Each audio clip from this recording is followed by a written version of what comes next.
tema que me foi proposto, basicamente, é voltado a responder uma pergunta.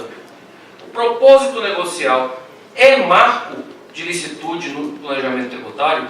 Ele pode ser tratado como marco de licitude no planejamento tributário?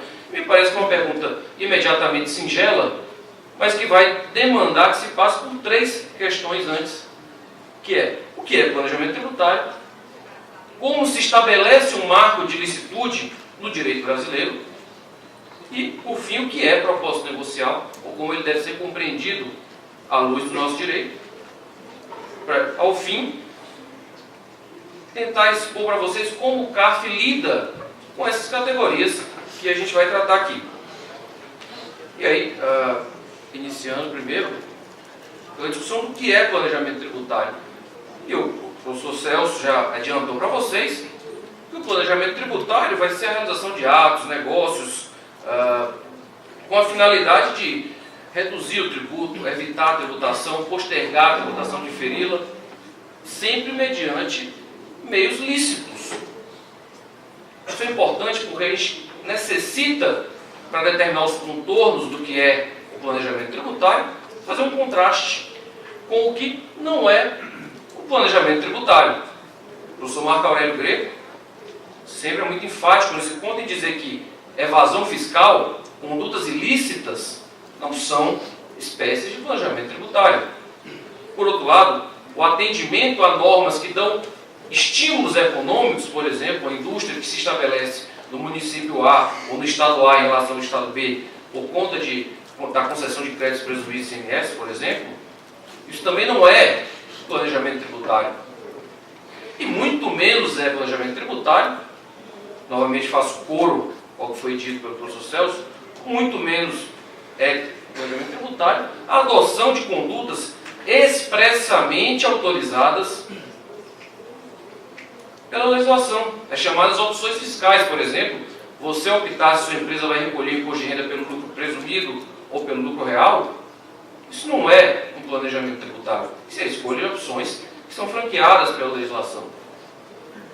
Bom,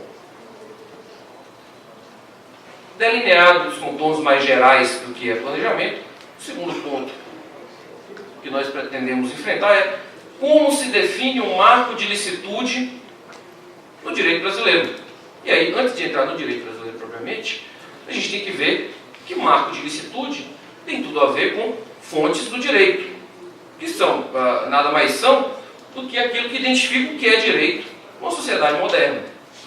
Então, basicamente, você discutir se propósito negocial é marco de licitude, é discutir, na verdade, se propósito negocial tem embasamento em fontes, alguma fonte do direito brasileiro.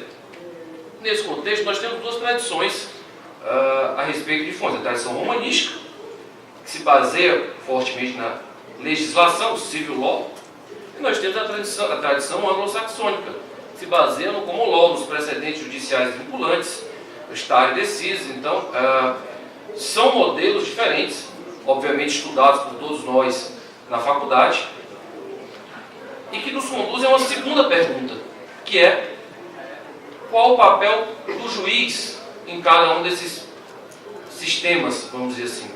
E, novamente, quando nós estamos falando de civil law, tradição romana, o papel do juiz está muito atrelado a um respeito aos pontos de partida legislados, a autoridade depositada no legislador. Por outro lado, no sistema anglo-saxão, o juiz tem muito mais liberdade para decidir com base em equidade e dar uma solução entendida como adequada para casos concretos. Pois bem, obviamente o que eu trouxe para vocês é um panorama geral, um panorama até paradigmático desses sistemas. E no direito tributário brasileiro, o que nós temos? Por um lado, nós temos na Constituição Federal, em matéria tributária, o artigo 150, o artigo 146, 3, que estabelecem requisitos ligados a uma legalidade tributária, a necessidade de leis complementares em matéria tributária, o exercício de competências que estão também delineadas no corpo constitucional. E no âmbito do Código Tributário Nacional, nós temos o artigo 96 e 99, que vão tratar de lei, tratados, decretos, etc. Artigo 100, que vai trazer aquelas normas complementares, né, todos nós conhecemos, estão delineados os incisos, os 4 incisos do artigo 100, e artigo 108, que vai falar em integração de normas tributárias com base em princípios gerais, analogia, costumes, equidade, etc. Sob o lado, aqui, do direito material tributário. Todavia, nós sabemos que o direito brasileiro não é um sistema puro de civil law, que ele tem fortes elementos também de um sistema de precedentes em desenvolvimento. Nós temos a Constituição Federal, por exemplo, que traz dispositivos a respeito das regras de controle de constitucionalidade, que tem eficácia normativa formal, súmulas vinculantes que podem ser editadas pelo Supremo Tribunal Federal, e no Código de Processo Civil de 2015, o artigo 927, estabelece a força normativa formal de uma série de decisões: controle de constitucionalidade, súmulas vinculantes, julgamentos em repercussão geral ou repetitivos, súmulas do STJ e STF que devem ser observadas nos julgamentos, e, por fim, orientação de plenário ou órgão especial dos tribunais aos quais os juízes estão vinculados.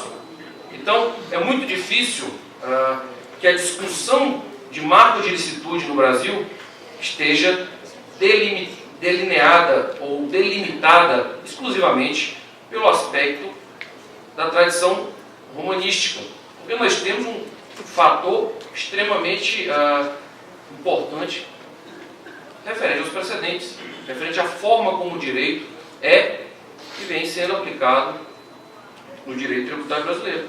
E aí, a pergunta que fica é: qual é a força normativa que o costume jurisprudencial tem em matéria tributária? A gente vai deixar essa questão de lado aqui, deixar em suspensão, a gente vai retomar ela daqui a pouco. Por enquanto, a gente vai falar de propósito negocial, que era o terceiro ponto, que me parece que tem que ser elucidado para que possamos enfrentar aquela questão que foi posta no início. O propósito negocial, não vou entrar em grandes minúcias, mas ele se insere dentro das doutrinas da substância sobre a forma. E aí você vai ter, espalhados ao redor do mundo, diversas opções. Abuso de direito na França, como eu falava há pouco com a professora Ana. Nós temos fraude à lei na Espanha. Nós temos abuso de formas na Alemanha, Steady Transaction, e o propósito negocial lá nos Estados Unidos. São todos, na verdade, espécies dentro de um gênero, que é a doutrina da substância sobre a forma da análise de operações, normalmente para fins tributários. E aí nós temos 2 modelos, na verdade, de materialização dessas doutrinas de substância sobre a forma. São as regras legais antielisivas, né, que podem ser regras gerais ou específicas antielisivas, e nós temos as regras judiciais antielisivas. E o exemplo original de cada uma delas, de uma regra legal, é a regra que estabelece a consideração econômica do fato gerador, que veio no contexto de um Código Tributário alemão de 1919, e a respeito de uma regra judicial antielisiva, nós temos o Business Purpose Test, que surgiu lá com o caso Gregos vs. Helver, em 1975, da lavra do juiz Lord Henry. Obviamente, o surgimento desses instrumentos de controle de operações para fins tributários surgiram em contextos específicos. O primeiro surgiu num contexto de recuperação pós-guerra, instituição econômica da Alemanha, enquanto o segundo surgiu logo após a Grande Depressão de 1929 e no contexto do The Mellon Tax Trial, que foi um julgamento envolvendo uma questão de evasão tributária muito significativo, que a sociedade norte-americana se sentiu muito impactada por ele. Então você tem todo um contexto por trás de cada uma dessas técnicas de interpretação dos fatos jurídicos tributários. Aí, quando a gente fala do caso Gregory, nós temos aquela operação que é bem conhecida de todos nós, em que ela aliena os ativos da empresa B para a empresa C, e depois extingue a empresa C, os ativos voltam para ela. Essa operação foi desconsiderada com base na autuação fiscal. Na verdade, quando se fala no Helver, ele não era o auditor que fiscalizou, ele era o secretário, equivalente ao secretário da Receita da época. E ele disse o seguinte: olha, você tem que interpretar teleologicamente a legislação fiscal. já que é uma operação que não teria nenhum propósito negocial, nenhuma finalidade específica, foi uma situação momentânea que se prestou apenas a escapar de uma tributação que estava estabelecida no Código Tributário norte-americano.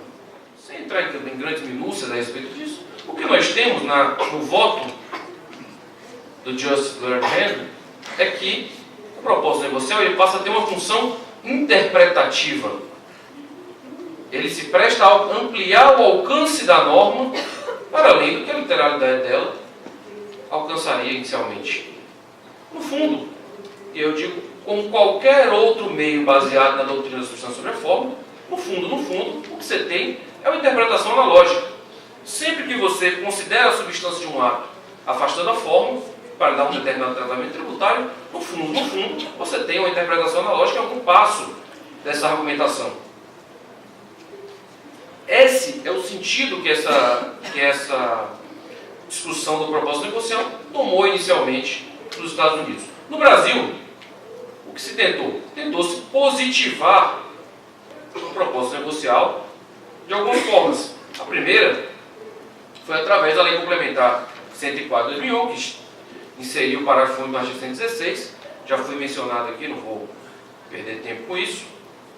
E aí, em seguida, veio o MP 66, o famoso MP 66, que é o artigo 14, que vai falar que o aplicador deverá levar em conta, entre outras coisas, a ocorrência de falta de propósito negocial. Eu acho a redação da MP 66 extremamente interessante, que ela fala que deverá levar em conta, entre outras coisas. O propósito negocial por si não bastaria para caracterizar um planejamento tributário abusivo, para que seja desconsiderado um negócio. Nós vamos retomar esse ponto posteriormente. Por quê? Porque a MP 66 não foi convertida em lei. Então perdeu sua eficácia e se foi pelo tempo.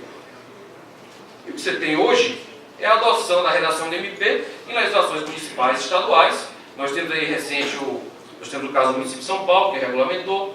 Nós temos a adoção recente dessa regulamentação, não nos mesmos termos da MP 66 pelo Estado do Rio de Janeiro, nosso colega professor Gustavo Brigagão. E é o que nós temos hoje em nível de positivação legislativa dessa discussão do propósito negocial.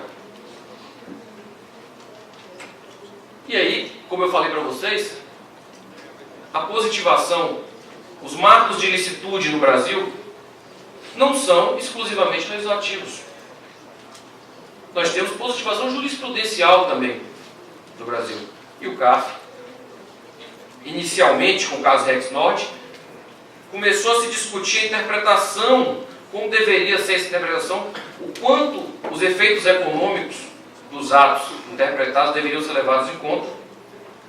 O que houve aí foi uma adoção inicial desse conceito causalista de simulação que o Celso mencionou antes para vocês. Você tinha, até um determinado momento, a adoção de um conceito voluntarista da simulação, um conceito até mais formal, mais ligado à vontade, e hoje, especialmente, momentos após a Código Civil 2002, um conceito causalista de simulação, um conceito que leva em consideração se a causa típica do negócio foi atingida.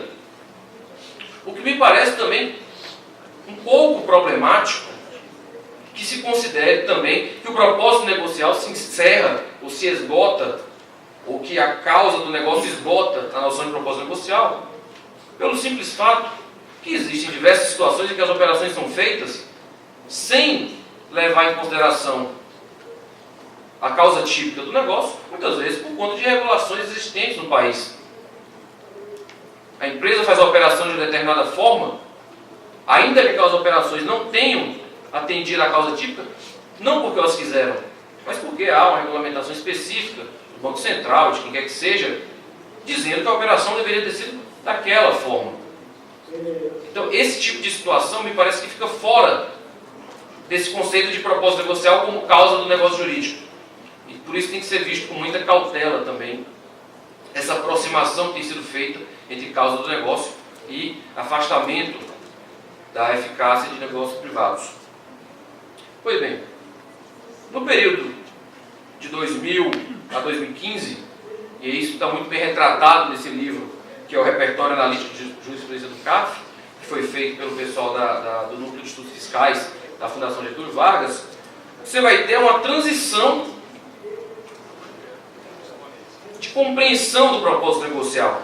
Nós saímos de um momento em que o propósito negocial era absolutamente relevante para a análise de operações societárias, analisava exclusivamente a legalidade, a estrita legalidade, para um modelo diametralmente contrário, para um modelo em que o propósito negocial por si bastava para que se desconsiderasse, melhor dizendo, a ausência de propósito negocial por si bastaria para que se afastasse a validade de um negócio perante os efeitos desse negócio perante a fiscalização, o que gerou um elevadíssimo casuísmo na jurisprudência de planejamento tributário no Brasil. Não é à toa que todos nós, quando vamos estudar planejamento tributário, é muito habitual que se fale, o caso Eagle, o caso Rexnord, o caso A, o caso B. Por quê? Isso só demonstra o casuísmo com que o planejamento tributário foi tratado no Brasil. Mas, a despeito disso, o CARF vem aplicando o propósito negocial há vários anos. Então, na pior das hipóteses, uma visão extremamente realista, nós temos que reconhecer que o propósito negocial foi positivado jurisprudencialmente como costume jurisprudencial. E aí nós temos que também voltar àquela pergunta que eu deixei no ar lá atrás: qual é a eficácia normativa, qual é o alcance desse costume jurisprudencial no Brasil?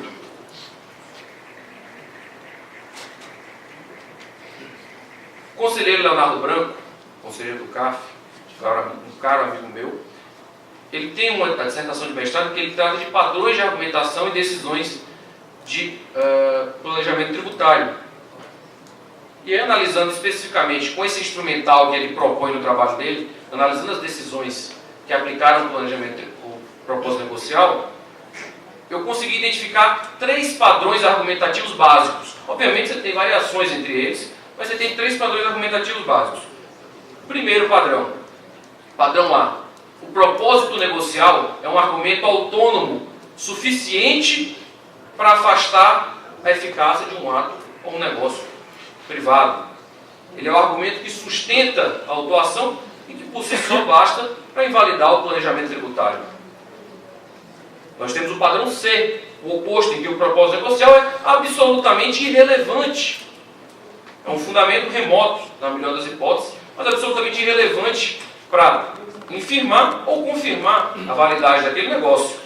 E nós temos um padrão intermédio, em que ele é um argumento dependente. Ele não, autonomamente, ele não dá sustentação para a autuação, mas ele é utilizado para dar suporte ao argumento que vai dar suporte à autuação. Por exemplo, nos casos em que se utiliza o propósito negocial como elemento indiciário para a caracterização de uma simulação do dolo e fraude, que são esses, sim, os instrumentos dados pelo Código Tributário Nacional para controle de planejamentos tributários. Bom, antes de 2000, o que nós temos?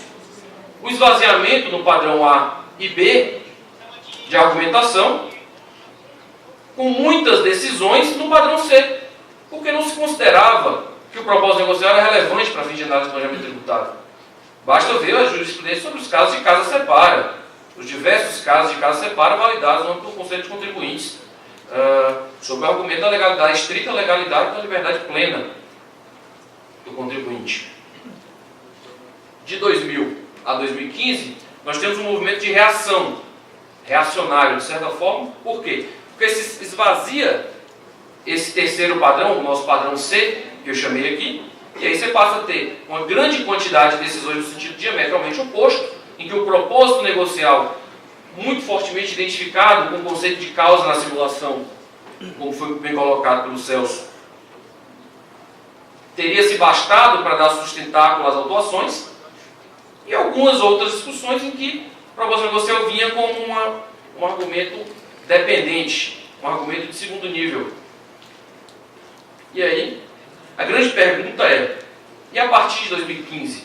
E no novo CARF, vamos dizer assim, estabelecendo esse marco temporal, especialmente por se tratar de um marco que estabelece algum tempo depois dessa reação jurisprudencial que houve entre 2000 e 2015. Me parece que o que eu vou fazer aqui é tentar jogar os búzios, né? Identificar algumas tendências, a moda, né? Qual vai ser a moda no CARF em propósito negocial?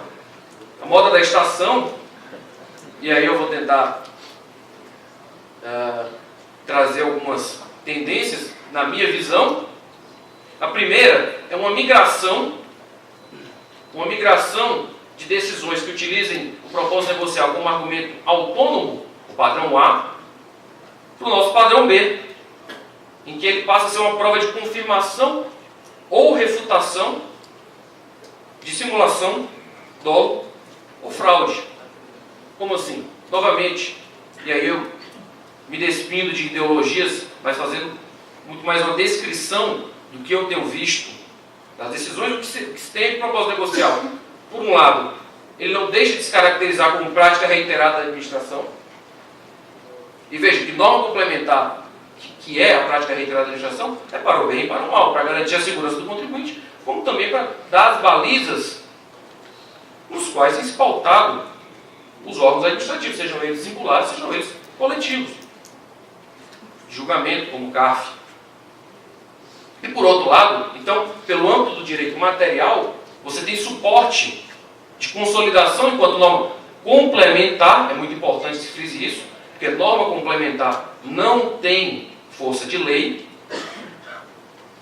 Então, pelo âmbito do direito material tributário, nós temos esse suporte para o costume jurisprudencial, e pelo outro lado, pelo lado processual, pelo lado de consolidação de um sistema de precedentes no Brasil, nós temos também o artigo 927, inciso 5º do CPC, que dá guarida a essa utilização constante que o nosso órgão plenário, vamos dizer, nossa Câmara Superior do CARF, tem reiteradamente aplicado o propósito negocial. Então, eu estou falando aqui de fatos. Não são... obviamente, poderia ser melhor, poderia ser pior. Aí é uma outra discussão.